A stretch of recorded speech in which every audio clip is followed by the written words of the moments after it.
আমাদের বিধানসভা ভিত্তিক যারা বিএলএ 2 যারা বুথ লেভেলে ভোটার তালিকার সংশোধনের কাজ করবে তাদেরকে নিয়ে আমাদের আজকের প্রশিক্ষণ শিবির। ইতিমধ্যেই আমরা 6টি বিধানসভা কেন্দ্রে প্রশিক্ষণ শিবির শেষ করেছি। আজকে 7 নম্বর বিধানসভা কেন্দ্র ছিল শীতলকুচির প্রশিক্ষণ শিবিরে প্রায় 98% বিএলএ 2 উপস্থিত ছিল। দু একজন আসতে পারেনি, তাদের ফ্যামিলি প্রবলেমে এবং অন্যান্য রিজনে। তো খুব ভালো প্রশিক্ষণ হলো, সবটাই বুঝে নিল। ভুয়ো ভোটারদেরকে ভোটার তালিকা থেকে বের করা এবং জেনুইন ভোটারদেরকে ভোটার তালিকা থেকে বের করে দিয়েছে বিজেপি বা নির্বাচন কমিশনকে ব্যবহার করে, সেটাকে কমপ্লেন যেভাবে লঞ্চ করতে হবে, যে আমরা একটা অ্যাপস তাদের হাতে তুলে দিয়েছি দিদির দুধ, সেই অ্যাপসের মাধ্যমে কাজগুলো বিএলএ 2রা বাড়ি বাড়ি গিয়ে করবে।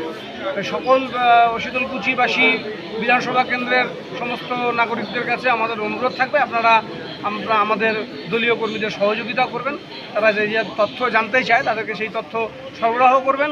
সিএ বা এনআরসি করে পরবর্তীকালে যাতে ভোটার তালিকা থেকে পার্মানেন্টলি কোনো ভোটারকে বাদ দিতে না পারে, তারও একটা চেষ্টা বিজেপি করবে। আমাদের সেই চেষ্টাটা রুখে দিতে হবে, যাতে সিএ বা এনআরসির কোনো চক্রান্ত এই ভোটার তালিকাতে না পাওয়া যায়।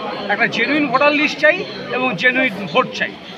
2026-এ এটার ছাড়া বিজেপির কোনো অল্টারনেটিভ নেই ভোটার তালিকাতে কারচুপি করা ছাড়া।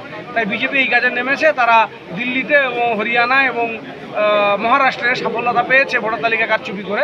পশ্চিমবঙ্গে এই কারচুপি করতে চাইছে, এটাকে আমরা প্রতিরোধ করব। ভুল ধারণা, এখানে অনেক মানুষ আছেন, আমিও বামপন্থী করতাম, এদের না করতাম। 34 বছর বাম মোটিভেশন নিয়ে বাংলার মানুষকে যদি বিচারক মনে করে যে আমি এই সরকারকে বেকায়দায় ফেলবো, তাহলে আমি সে নির্বাচনের আগে তার গেম প্ল্যান বিজেপি, এটা বিজেপির একটা গেম প্ল্যান।